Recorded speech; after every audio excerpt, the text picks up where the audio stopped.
Round three, I think. Today we're going to talk about a concept called pure roll, or just basic rolling without any slipping or any sliding. What's that look like? So, basic definition for pure roll is if you have an object and it can spin like a wheel or whatnot, we put that on a surface and we allow it to roll along the surface. The definition of pure roll is that the center of mass will travel a circumference of distance for every one revolution. So if I have my little Elmo guy here, and this isn't going to fit in the screen, and I roll Elmo so he makes one revolution right out there, then the center of mass, or the axle here, will have traveled a circumference of distance. This isn't necessarily a particularly new thing. You've probably been taught this in your other science classes, where you originally learned how to measure circumferences, right? And you wrapped a string around it, and then you took the string and you laid it out on your ruler or whatnot, something like that.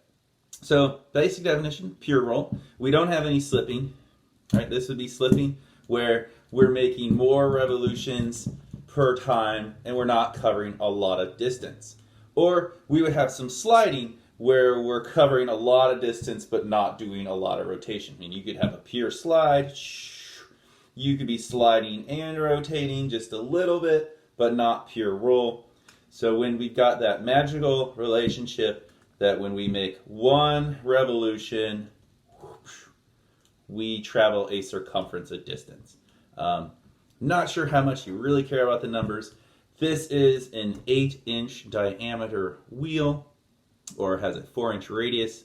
So if I calculate the circumference using 2 pi r, it should travel, 26-ish centimeters, I think.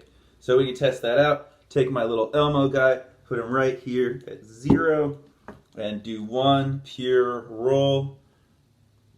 And Elmo ends up right there at around 26. So, there you go. Now, you can't have pure roll unless you have friction, right? If you have no friction, things can only slide. They're only ever going to slide if you have no friction. If you somehow get more friction, or you get a force greater than the static frictional force, and you max out that mu normal, that's when you're going to get some slippage. So as long as your frictional force, your static friction here at the bottom of the wheel, is somewhere in between 0 and its maximum mu normal, depending on like how sticky your wheel is or how sticky the surface is, you'll get pure roll. You get no pure roll, right? You get sliding if it's less, right? Frictional force then is not within that range. You have kinetic friction at that point if you're slipping. Or if you are spinning too much, then whatever is driving the wheel, in this case my hand, I'm making the wheel put more force on the table than the table can push back with friction. And so we've maximized our static frictional force, and again then we go into some slipping or kinetic friction. So we're only going to get pure roll when we're in that range of the static frictional force, right? Hopefully that makes sense. It is Friday, and just to make sure everyone in the house is staying up to date and grooming, we're doing formal Fridays around my house. So I put on my nice shirt, took a shower, even put some hair gel in to look fancy for Friday. So there's basic pure roll definition of. Let's talk about some other aspects of pure roll, right? So let's see how good I am at this. Ooh, take that one down. And I strategically made it so I wouldn't have to stand up. You could tell if I'm wearing formal pants today. Okay, so here's an idea that, not my idea, student's idea, Max Tickman. It's been a while since he graduated, so not sure how many people still know him.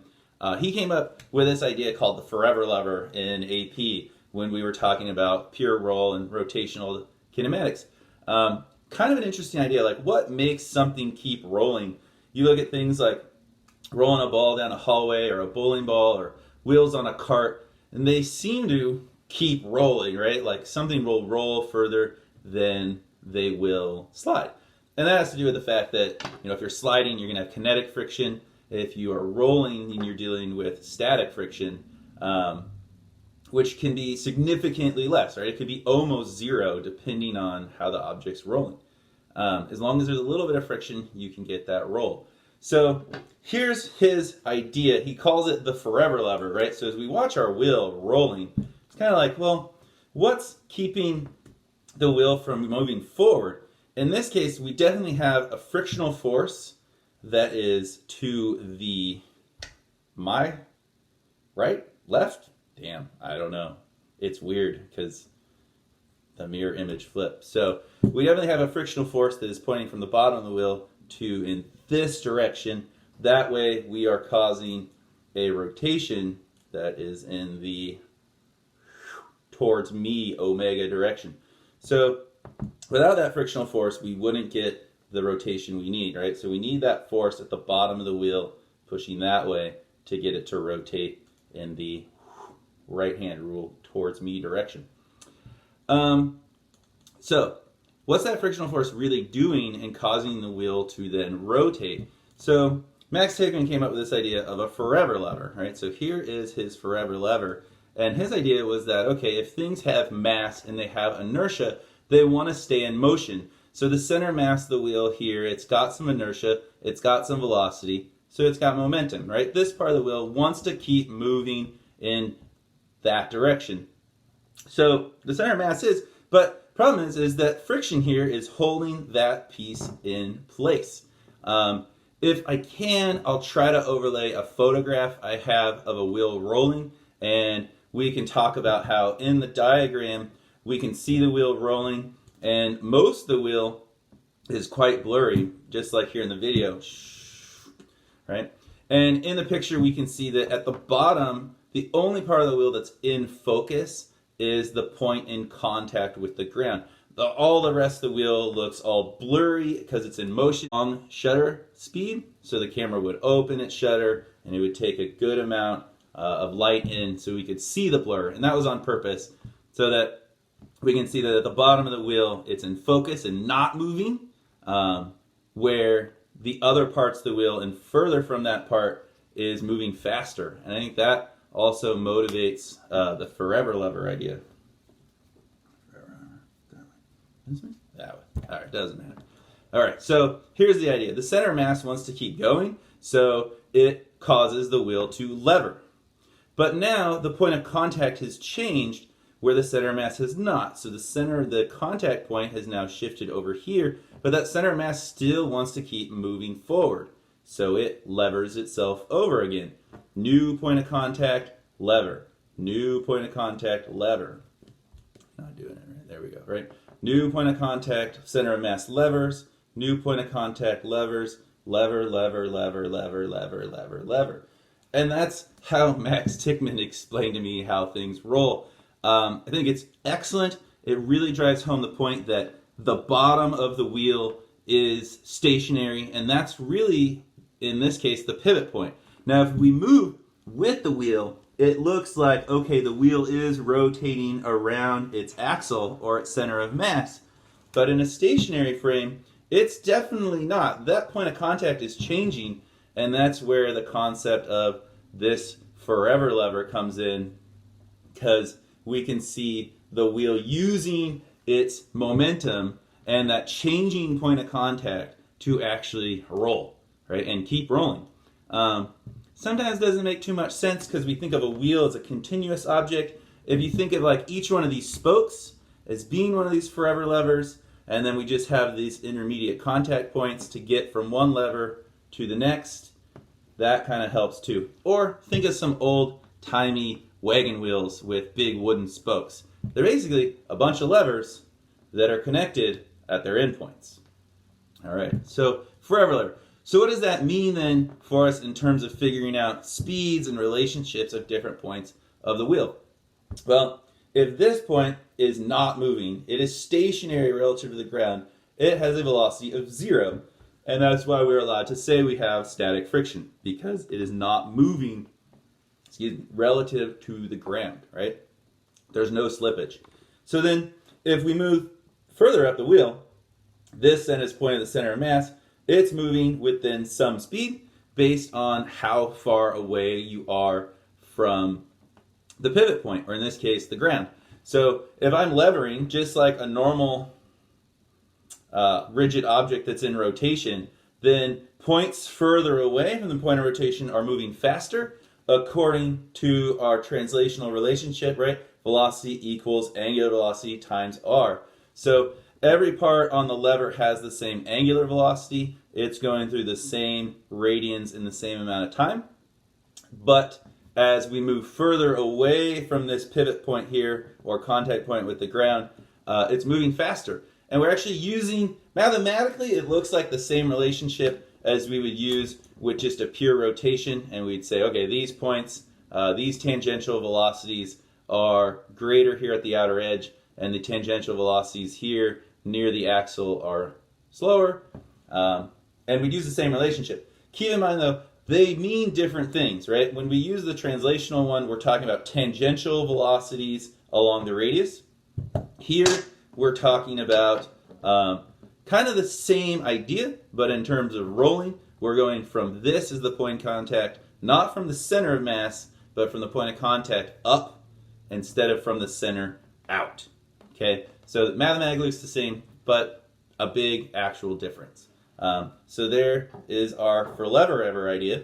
And we only get forever lever when we're in pure roll. If you've got non-pure roll, then your forever lever is slipping. This point of contact then is, it's trying to lever, but it slips and it doesn't move the center of mass forward as much, or at all in some cases. So there you go. So we could look at how fast is the center of mass going. Well, if we knew the angular speed of the wheel, we could then convert the angular speed to the center of mass is speed by using the radius, because from the point of contact up to the center of mass is a distance of r. And if we wanted to look at points at the top of the wheel, if this is moving at 0 and this is moving at the velocity of center of mass, omega r, this point having twice the radius is then moving twice as fast. So the point of contact here is not moving at all, while the point at the top of the wheel is moving twice as fast as the center of mass. Otherwise, right, if you think about that, if here's your point of contact and the center of mass has some velocity, this point at the top has to be moving faster because it's constantly getting ahead of that center of mass. If we took an instance here and we rotate it, well, there's my center of mass, and as I rotate the wheel, my forever lever has definitely or the point of contact here has definitely got ahead of that center of mass. So that's got to be traveling twice as fast as the center is, while the base is not moving at all. All right, so that's how we can kind of tell from an angular velocity how fast the wheel is translating. Normally we only care about finding the center of mass's speed, but we can definitely figure out the speed at the top if we needed to. Maybe there's something riding along the wheel, I don't know, and we need its speed. And then we could use the normal translational equation, omega r, to figure out what the speed is along the diameter, or along the forever lever idea here that we have. So hopefully that makes a little bit of sense. Yeah, so that's how we forever lever. That's kind of how a wheel rolls. Next, I thought it would be good we talk a little bit about the kinetic energy of a rolling object, right? So a rolling object is a little bit different. We're still going to use our basic 1/2 I omega squared. We're going to start with that. But let's just talk conceptually for a second. If this bad boy is rolling, it's doing two things, right? It's spinning and it's translating. And it's doing both of those simultaneously. So just kind of like bare bones, first guess, conceptual thing, like how would I figure out the total kinetic energy of a rolling object? Well, I might say, well, I want to figure out, I'm going to use the translational kinetic energy, and just use good old 1/2 mv squared. Perfect, because it's translating. But it also has some spin to it. So you'd say, well, I'd kind of find the spin energy, and I'd use 1/2 I omega squared, which looks similar to what I got here for rolling, except two big things, or one big thing really, is it's not rotating around that center of mass, which is why bringing up the forever lever is so important. It's really rotating down here along where we have Elmo. So that's actually the point of rotation, and we would need to then measure the moment of inertia of the wheel around this point down here where Elmo is, and instead of rotating, instead of using the moment of inertia around the center of mass. So this one's a little weird one. I've actually messed this up in the past and confused students, so I'm going to try really hard not to do that. Right? Conceptually, what we'd want to do is say, find the translational kinetic energy, 1/2 mv squared. Find the spin energy, 1/2 I omega squared, and add them together. That's what I would want to conceptually do. And that's actually what the answer comes up to be, except we got to go through the analysis of why it's important that that is true, because we're rotating around Elmo, the point of contact, instead of the center, and watching the center move. Okay, so bear with me here. Let's do a little bit of math. We're going to start out with our rolling kinetic energy, 1/2 I omega squared, except I, the moment of inertia of the wheel, is not around the center of mass. So we can't just use one of the equations from the cheat sheet. We can't just say, oh, it's a disk, moment inertia is 1/2 mr squared, or it's a hoop, so it's just mr squared. We've got to do a little bit of parallel axis theorem, and we've got to move the point of rotation from the center of mass, which all our equations on our cheat sheet give us, down to Elmo, to this new point of rotation. That changes the moment of inertia of the wheel, right? Just like changing the moment inertia of the lever, if I try to rotate the lever around its center, we would have our 1/12 ml squared. But if we rotate around the endpoint, the moment inertia of the forever lever changes to 1/3 mr squared. So significantly more inertia when we're rolling around the bottom pivot point than if we are around the center. All right, so that's what I've done there.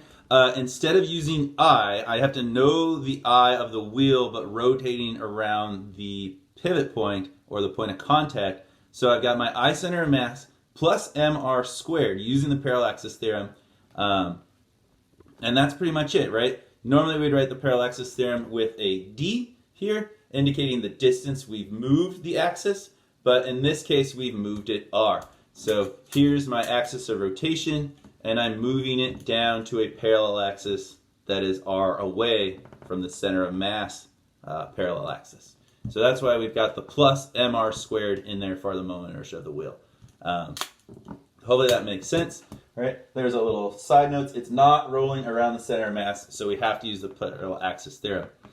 That's where we get the two terms. So then the next step, separated it out into two terms. Boom, boom. Kind of have more of a rotational term. And in the next step, you'll see this is going to become our translational term when we adjust for linear motion instead of angular motion.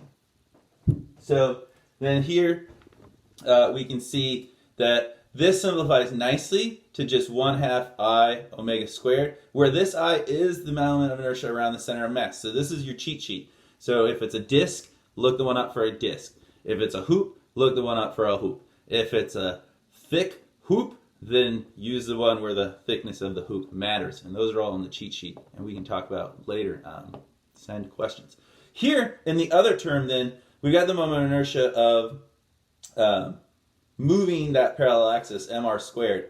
But then I've also converted the angular speed into linear speed using that relationship that the points along the wheel or along the lever are moving faster as we go out. So if I want to know how fast the center of mass is moving, then I'm going to use my V equals omega R. I'm going to solve it for omega and plug that in.